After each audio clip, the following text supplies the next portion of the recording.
know, with a revival assembly, we love you. I want us to make welcome His Excellency.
I only said His Excellency. I didn't call his name. Let's.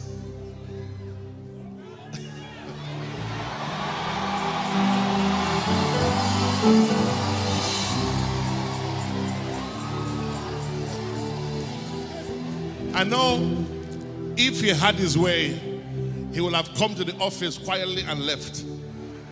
But goldfish don't have a hiding place. We love you, Okute.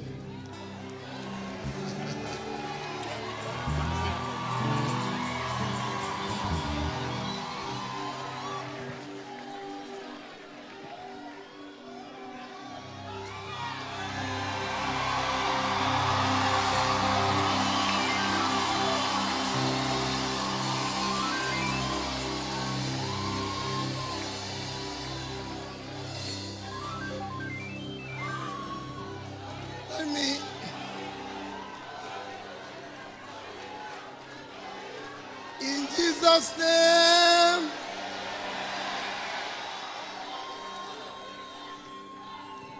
Let me start by most sincerely thanking the Almighty God who have made these years, because like Apostle have said, these years are very successful. We've all put our dates for next year, because next year I will not come.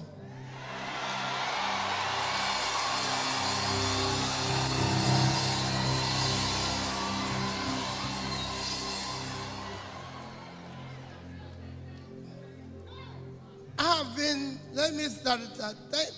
After thanking the Almighty God, I thank all of you that are gathered here, starting with my own elder brother.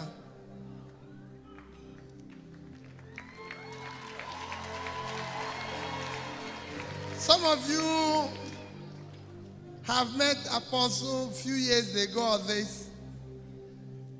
I met him as a first-year student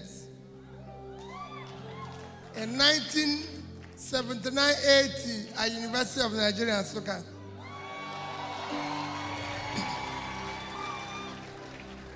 He's one of those people,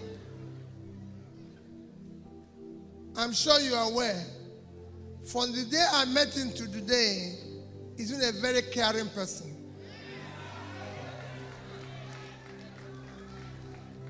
And I thank you.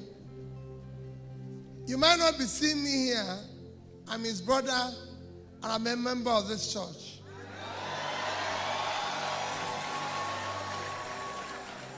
And as today we are celebrating your birthday, happy birthday. I know it's not today, but I'm joining others. Mine is a very short one. I listened to what he said.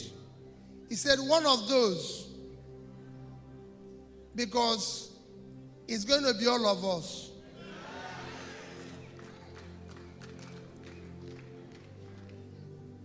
Nigeria is our own. We have no other country except this one.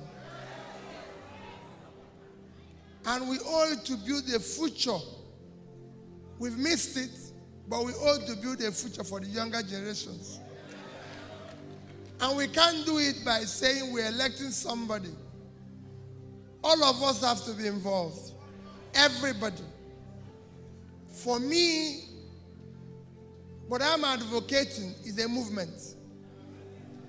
Not for somebody to go and say again, if I have my way, and I say it every day, nobody should answer His Excellency in Nigeria.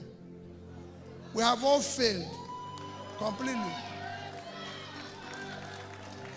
All of us. You can't live in a country where you're not sure of tomorrow. And somebody is answering His Excellency. Excellent about what? So, let us jointly think about tomorrow. Let us think about how we're going to change here. And it starts by what you've been doing. What has been keeping this country is prayers of all of you. Not our own actions. We, the politicians, have failed the country woefully. Don't exclude anybody, me inclusive. Because if I read philosophy, so if 75% is bad, generalize. You are not committing fallacy of generalization. All of us have failed you. What you now need is to take back your country. And the only way you can do it is elections are coming next year. Please, do not listen to Peter Obi.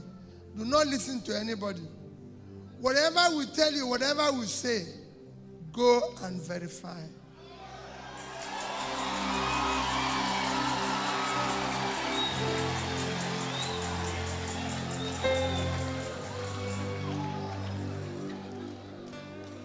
Go and check our background. Go and check where we're coming from. I said I met him in University of Nigeria, Nsukka. I know I was a young boy, and I met him. He was a leader like this.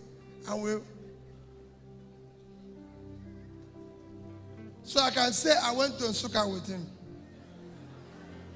When I was coming in here, I met somebody I went to Christ the King College on Isha with.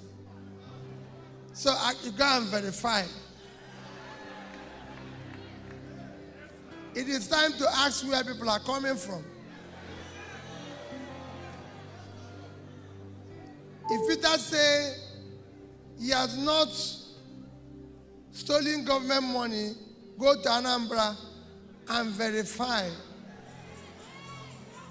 Don't listen to him. Because we have so many con men here. Don't look at his educational qualification. Yes, I've been to the best schools in the world. Educational qualification is not a measure of integrity.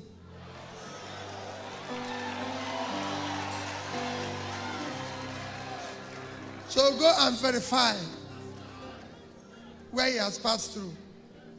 That's all I have to do. In your prayers, do not pray for God to bless Nigeria. I say, God, deliver Nigeria. But with your prayers, I am doing it as a politician. God has blessed Nigeria. He gave Nigeria good weather, good land, natural resources. He only took away one thing from us: leadership. So pray for good leader in Nigeria. Pray that God gives people who will use to touch our hearts. Use me as your point. Let God touch the politicians of Nigeria, Peter Obi inclusive, to use public money for public good. It is not our personal money. Let nobody tell you no country in the world have enough money. But if I tell you there are more thieves in government than outside. I have served, so I'm telling you from experience. Let public money be used for public good.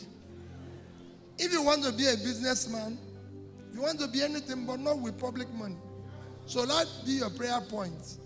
That's where I'll stop. I'm only pleading.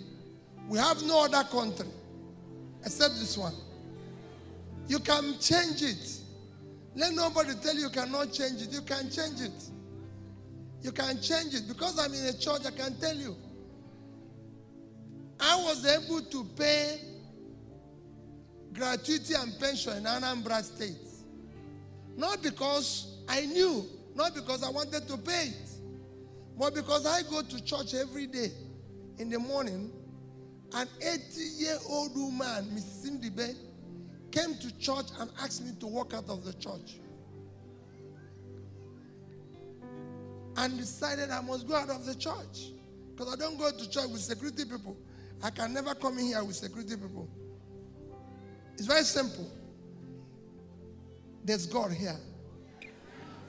And it's security of everybody. Miss Cindy asked me to walk out of the church.